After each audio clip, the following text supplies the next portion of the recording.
You're watching Sky News with me, Martin Stanford. It's the time of the evening when we like to reflect on the day's stories with our studio guests, and we'll be considering the Litvinenko case with our two first guests in just a moment. But also we want to hear from you, of course, on the various stories around today. So do get in touch and use your phone number, because we would like to call you back and get you involved asking the questions on the air. news@sky.com is the place to write to, or 84501 is the number for text. Would you want to go and live on the moon, I wonder?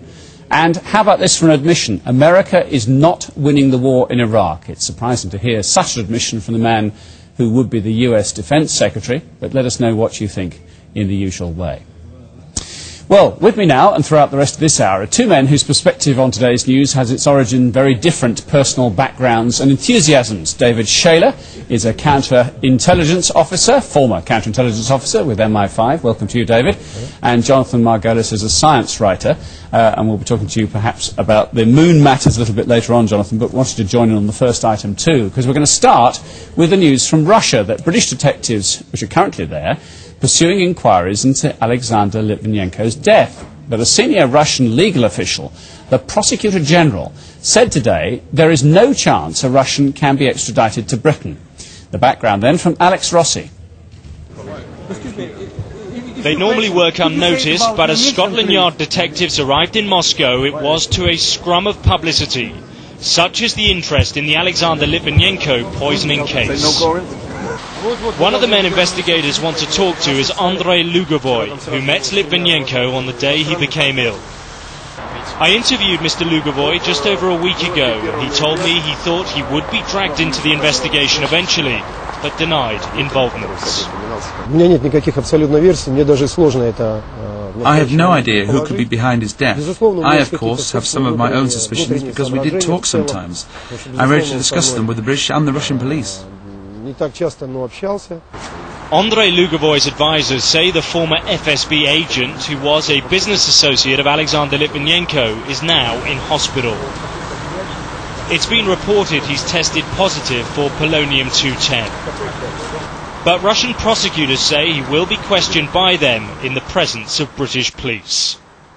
There are at least two other witnesses who it's thought will also be interviewed. Vyacheslav Sokolenko and Dmitry Kovtun met with Alexander Litvinenko on the day it's thought he was poisoned. One witness off limits, though, is Mikhail Trepashkin, a former colleague of Litvinenko. He's currently serving a 4-year jail term for revealing state secrets. He claims he told Litvinenko he was on a rogue FSB hit list which was targeting enemies of the state. The Russian authorities, though, say a man convicted of treason is not a reliable witness. Mikhail Trepashkin says that he possesses some information which could somehow shed new light on Litvinenko's death. That's why he's looking for a chance to make it public. The Russian authorities have also insisted if the main suspect or suspect is a Russian citizen, they'll not be extradited to face trial in the United Kingdom on constitutional grounds. We will be doing the interrogating, not Scotland Yard, because the investigation takes place in Russia. They will be able to take part in it. Andrei Lugovoy and his two associates have publicly denied again and again any involvement. But British detectives believe these men may have crucial information which could help them make sense of Alexander Litvinenko's sinister death. Alex Rossi, Sky News, Moscow. So let's discuss this topic with my guests, David Shayler and Jonathan Margolis. David Shayler, are British police officers wasting their time over there? Well, no, I think they've got to go over there and try and liaise with the Russian police to collect the evidence. I mean, this is obviously a very fraught process. Certainly I worked on the Lockerbie issue and looked at how British police have to go to places like Malta and Switzerland and so on. And believe it or not, there's no actual duty of these police to actually help anybody in this case. It's all done through goodwill and through good diplomatic relations. But certainly There's no duty on what? The Russian police? The Russian part, no, to investigate something like this. They're doing this all as goodwill, basically. Right. And there are ways and means of doing it, of course, right. But those procedures have to be followed. And it's obviously would create a diplomatic incident if we had British police, knocking down doors or even interviewing suspects without the Russian authorities knowing about it. What's they limited their powers? I mean, a British police officer almost goes there as a tourist, does he? Absolutely. He has to ask it as a favour that they will call in these suspects and be there while the questions are put to them. In some cases, of course, they won't even allow the police to do the direct questioning. They'll have to put a set of written questions to the Russian police, who will then put that to the person who's being interrogated. And they have no means of checking what answers came back, then? Oh, well, these things are usually recorded in this day and age, so they'll be able to take away perhaps a copy of the recording. Yeah, tape recordings. Yeah. What does that mean? Well, in this day and age, of course, these can be falsified very, very easily. But I think that what we've got to get over here is the fact that the Russians are cooperating with this, and that they are playing ball, basically, because everybody is saying in this country that this is the Russian government. And I don't believe that's the case. I believe it's much more likely to be the oligarchs who are connected to this kind of new world order of high finance, the oil industry and the arms industry, who assassinated Litvinenko, because Litvinenko was not a simple dissident. He was actually blowing the whistle on false flag terrorism. This is the same thing that I blew the whistle on. And of course, these people in the New World Order don't want this to come out, because there are many other examples of this, and I include among them 9/11 and possibly 7/7, and they're trying to keep a lid on it.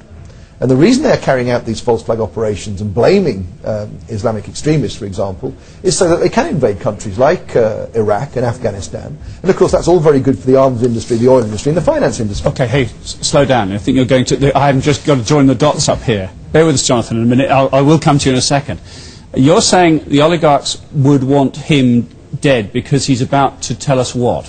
Well, he's actually a whistleblower on false flag terrorism. The false flag terrorism he blows the whistle on is in September 1999, and we're calling this 999 now. There were a series of explosions at tower blocks in Moscow. And these were blamed on Islamic Chechens, basically. Now, we have heard this story. This is the allegation is that the Russian government did this. Or the well, FSB certainly the right? FSB, the Russian intelligence service, as were a involved. means to justify the invasion of Chechnya. Absolutely, yes. They were caught doing it. It's not clear whether these were rogue elements of that service or whether it's being done on behalf of the Russian government. I have to say that. But Litvinenko was using his own personal experience to bear on other issues and starting to investigate perhaps other examples of false flag terrorism. He was about to write a book and so on. And they didn't want this stuff coming out from somebody who already had a reputation for blowing the whistle and somebody who looked to be very, very reliable. But there's no comparison, is there, that even if Russian authorities or rogue Russian elements did that to justify an invasion of Chechnya, are you saying there's a parallel with what happened on 9/11 to justify an invasion of Iraq? I am saying that, yes, and if you actually look at the what document is there for that? Well, there's a document written by the neocons. This includes people like Wolfowitz and Rumsfeld and Pearl and even Jeb Bush, the brother of the president. And this dates from September 2000, before the current Republican administration. And they say in that, quite barefaced, that America needs fuel, needs energy. So they say we've got to secure a gas pipeline across Afghanistan. We've got to secure the oil supply from Iraq and Iran. But we can only do this through an invasion, and the people of America won't accept this in the absence of a catastrophic and cataclysmic event like a new Pearl Harbor. And of course, Pearl Harbor was what inflamed American public opinion to get the Americans into the Second World War. So you're asking us to believe that an American administration, or elements within an American administration, deliberately set around to murder 3,000 of its own citizens to justify invading Iraq? I am, because of the profits involved, and look what's happened as a result of it. Halliburton got a no-bid contract for billions of dollars. Dick Cheney, of course, is associated with Halliburton. When you look at the physical evidence for 9/11 to prove the official story, it's simply not there.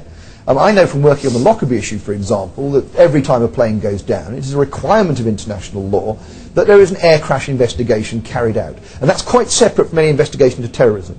So on that day, we should have 4 air crash investigations. We have none.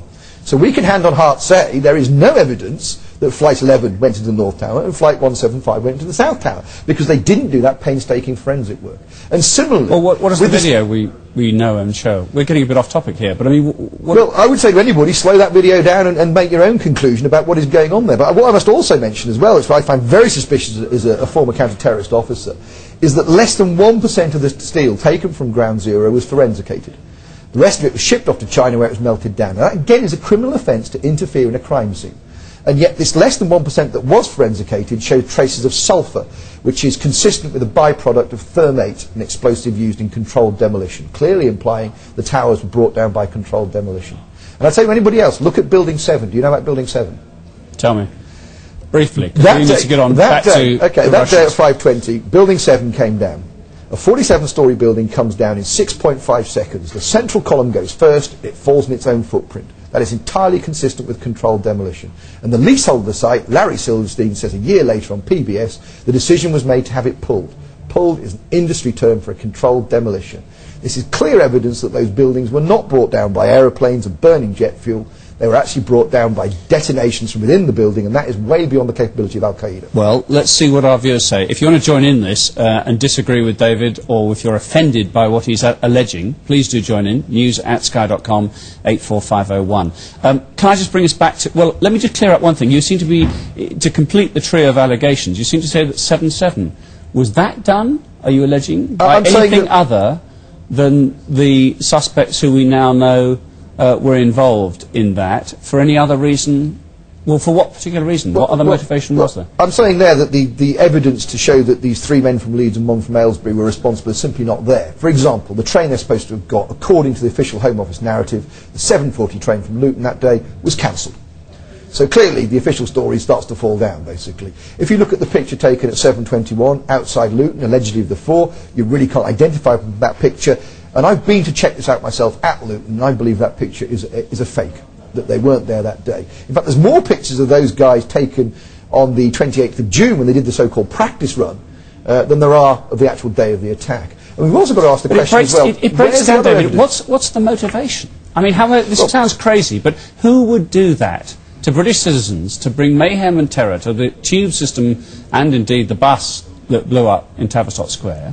For what end? People who want to control society. At that point, a lot of people in Parliament even were asking questions about the ID scheme, for example, the ID card scheme. That has now gone through Parliament, that's now become law. They've also, as a result of 7/7, passed even more draconian terror laws. At the moment, there's a massive prison building programme going on in this country, and yet quite a lot of surveys are showing that crime is going down. Now, why is that?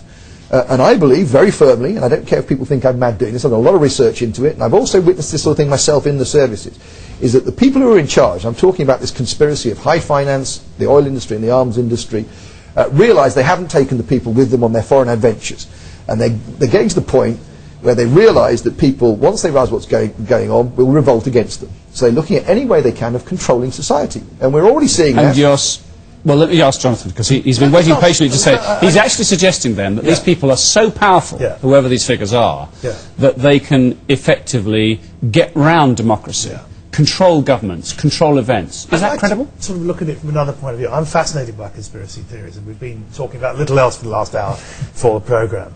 Because there's a saying in Yorkshire I used to work that them that believe nout will believe out. In other words, if you take somebody who's routinely sceptical about everything, you can actually sell them anything.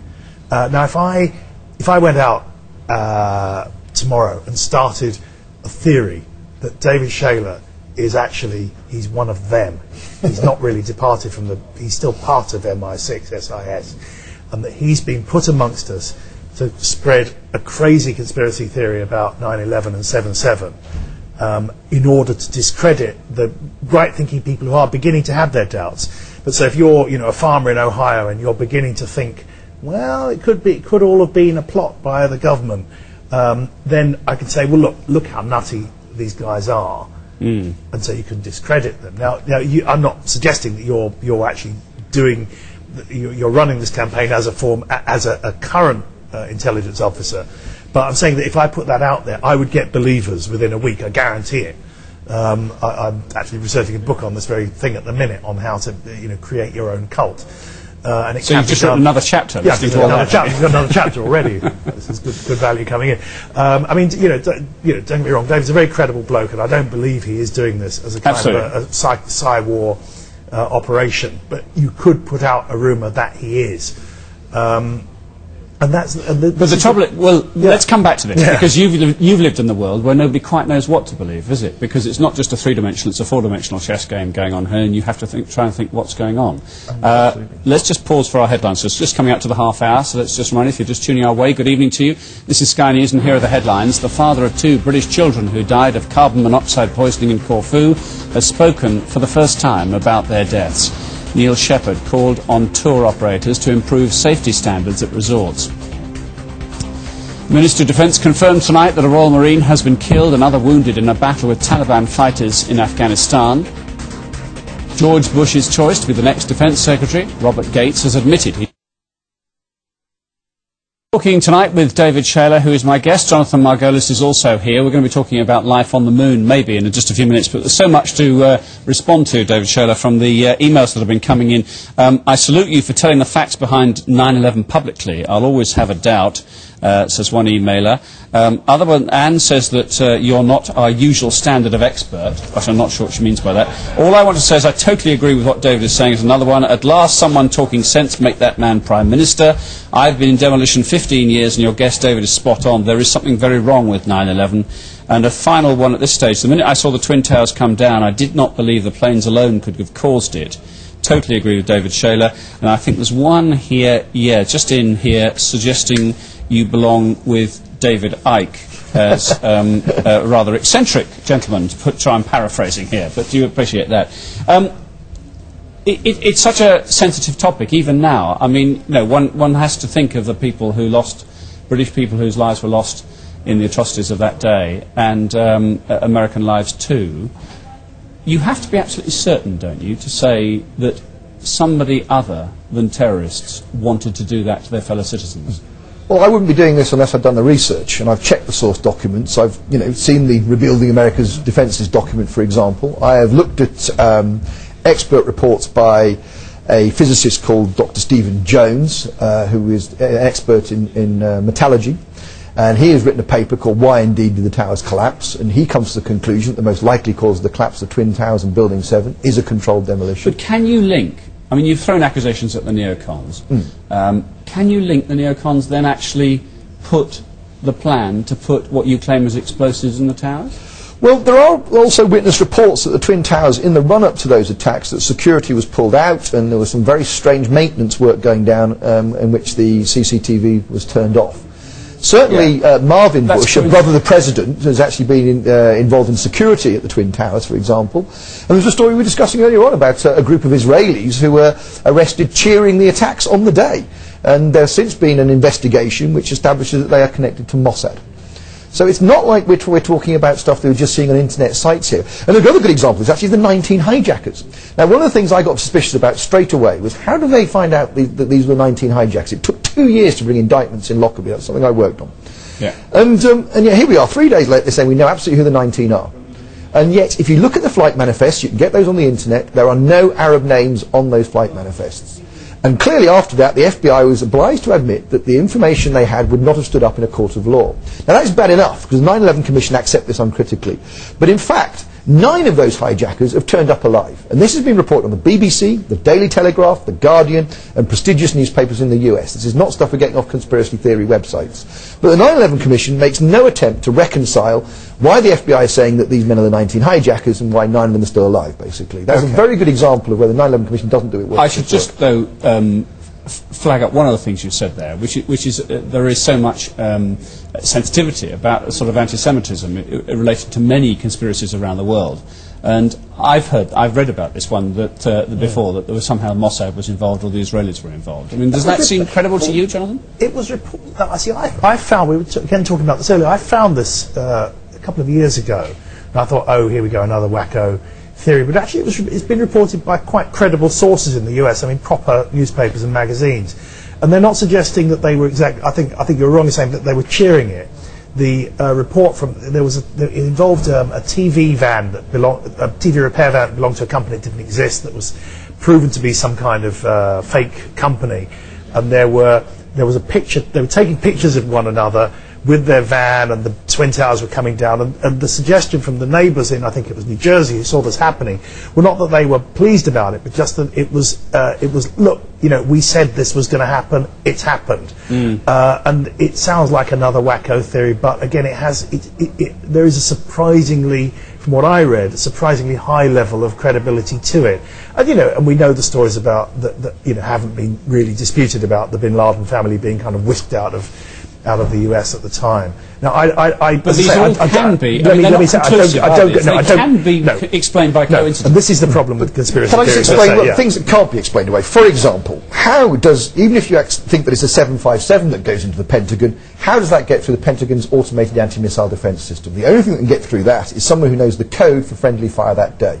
And then in addition to that, of course, there is an 18-foot hole you can see in the facade of the Pentagon before it falls, and the picture's taken before it falls. But no damage consistent with wings or engines. Well, there was an engine found on the front lawn, wasn't there? No, not on the front lawn. No, there was actually a turbine found inside, but that's been identified as a turbine belonging to an A3 Sky Warrior, a US military plane, not to a 757.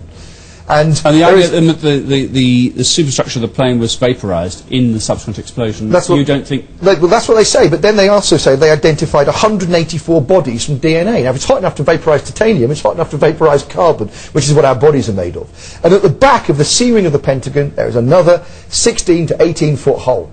Now, that clearly means that the object has gone through 6 layers of reinforced concrete, each 1.5 feet thick. I've read about this. This is a cruise missile attack, right? I've read the conspiracy theories. So that is evidence consistent with the cruise missile attack. Which begats any kind of belief, doesn't it, that the Americans would launch a cruise missile? From what vehicle? Well, clearly they had to be fired by the American military again, because it wouldn't have got through the Pentagon's automated anti-missile defence system if it wasn't sending out a friendly fire signal. There again, a friend of mine, not a friend of mine, an actual friend of mine, watched the plane crashing into the Pentagon, because his office, his TV production company, is above it, and he watched the entire thing happen.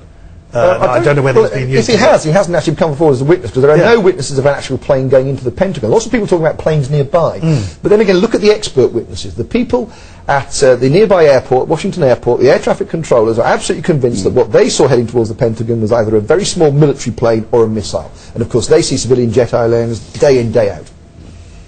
A couple of things I wanted to... Can I bring it back for Litvinenko? I mean, we could go on all night about this, couldn't we?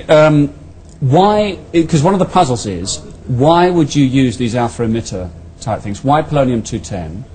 Was it known, for instance, of the rather extraordinary and hideous illness that he would suffer as a result, and death was inevitable? What message, what clues do we read into the chosen method of killing? Yeah. Well, I'd say if it was the Russian intelligence services, they would use the usual method. And we know that in the past, the KGB have used so you rolled up newspapers, you shoot something up somebody's nose, you're walking past them, and you don't even see the person doing it, they then almost instantly die of a heart attack. This is a drug that's very difficult to trace, and so anybody then accused, of course, of saying that person was bumped off by the Russians, you can turn around and say conspiracy theorist, he only died of a heart attack. Right. So what this has clearly been done for, I think one thing is to discourage other people from blowing the whistle on false flag terrorism, but also to string the whole thing out. If it had just been done very quickly, it would be in the press for a couple of days, then it would all disappear. But because it was a very slow and involved death, we have the picture of this man day in, day out, on our TV screens, in the newspapers, and this is designed again to inflame British public opinion and perhaps create a new Cold War between Britain and Russia, or possibly even a Third World War, I don't know. The problem is that I think we all... I know there's a lot of respectable opinion that now believes that this wasn't the Soviet, I say Soviet, it gives my age away, a Russian government plot. No, it wasn't a Russian government plot. It might have been rogue elements within the FSB, but David says not to that. I think we all want to... I think we all want to think that it's not an official government thing. I don't really want to get into a row with a bunch of guys with rusty nukes, the electronics made by Lada. It's not really something we want to even consider. So I think it suits us all to think that it's mucky business amongst oligarchs in London. Do you reflect on why conspiracy theories and theorists enjoy a lot of passion, if not a massive audience? I think it's part of a continuum that starts with apocalyptic theories of all kinds. It's always been smart to believe in apocalyptic theories. Now, the problem, I mean, all the smart money is on man-made global warming, for example, being a real thing, and that it really is going to kill us all. If it does, this is great, but it will, well, it's not great, it's terrible, but it will mean this will be the first time mankind has ever got something right about his own future, something considerable right. So it may well be the case, and there is reason to believe we are capable, for the first time in our 10,000-year history as Homo sapiens, for the first time we are capable of predicting something of that magnitude. But it's kind of unlikely, because if you look at the people who were predicting global warming back in 1975, they were predicting global cooling. And it's all a bit worrisome. There is something in the intelligentsia, middle-class, educated mind, which loves conspiracy, horror story, apocalypse, and all these... Well, is it, David, because it's unexplainable, actually. We don't get satisfactory answers to a lot of these mysteries. And we find that and we find that frustrating. So we find it I'm saying we find it satisfying. We enjoy mysteries and doom-laden predictions, and this is and the middle class have always done this. They've always loved it. You know, back they'd latch on some lunatic like Nostradamus. But if we took it all at face value, with all due respect to David and his views here, we'd be petrified, wouldn't we? Yeah. No, but I'm saying that we enjoy that. This is the opportunity to change the world, because 9/11 is so easy to expose as the official story certainly being wrong, and I believe as an inside job, that's the only conclusion you can come to when you see a missile somehow hitting the Pentagon and getting through this automated anti-missile defence system. That this actually gives us hope. This is a way in which we can expose these people and expose this evil once and for all. Because 9/11 was an inside job, but this is not unusual. It's not the exception to the rule. You've only got to look at what Kermit Roosevelt says about what was going on in Iran with Mossadegh. He now says in his memoirs, and this has been backed up by Freedom of Information documents, that the Americans were carrying out terrorist attacks in the Middle East and blaming it on Mossadegh so they could topple the Mossadegh regime. That is now a matter of public record from the Freedom of Information Act. And I think the same sort of thing will happen about 9/11. But because of the internet now, of course, we can share this information much more quickly. And the reason that people are interested in so-called conspiracy theory is the fact that the facts are there.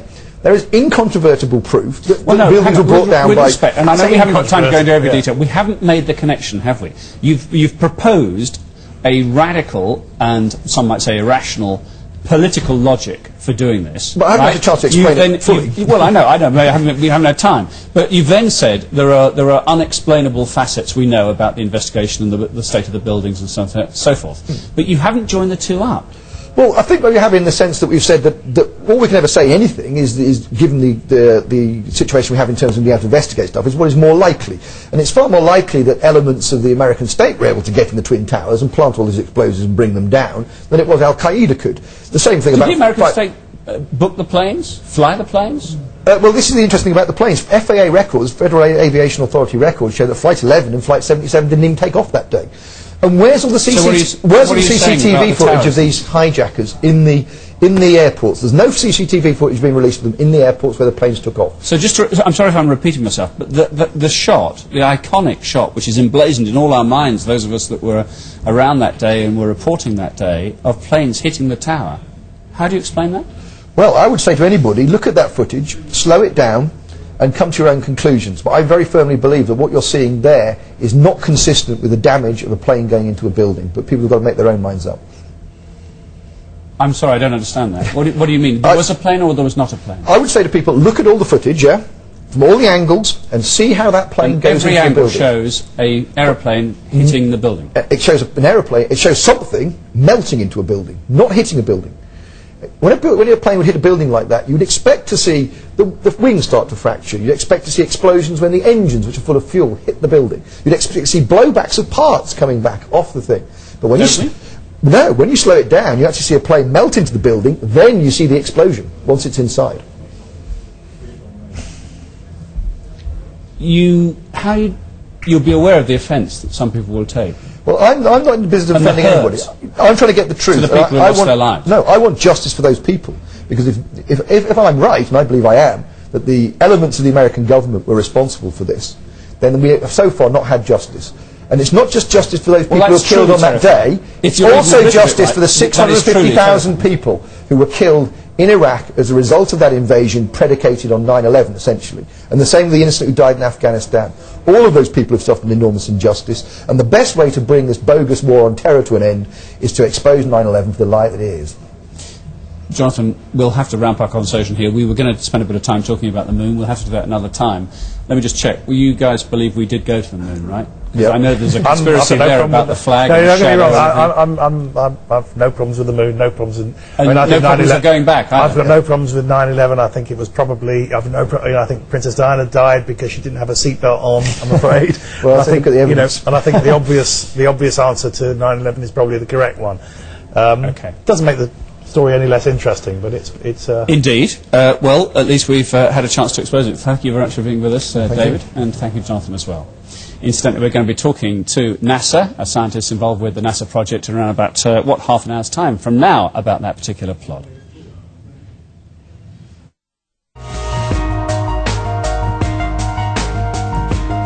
Thinking new perspectives with Credit Suisse, sponsors of the Financial Report. 376, they were very vulnerable. That 100 runs put the pressure back onto us. And it's the same thing with us. We want to try and bat to 8, and hopefully, we think Ashley can do a better job at that. That's it for the time being. All the Champions League football for you in Sportsline at 10:30. We'll catch you then. John, thank you very much indeed for that. Views absolutely split down the middle, as you might imagine, about David Shayler. I can't believe Sky News is giving airtime to the prat David Shayler. Shame on you, Sky. All these stupid conspiracy theories have been shown to be total rubbish. By contrast, George in London says the guy is so right. This is the best bit of footage you've ever shown on Sky. All evidence points to the use of thermite on 9/11. Well, we've broadcast the interview. You make your own mind up. This is Sky News, and on our website at sky.com/news, an extraordinary report from our man Stuart Ramsey in Afghanistan. More on this story throughout the day for you. You can watch Sky News from 11 o'clock for a pre-budget report special.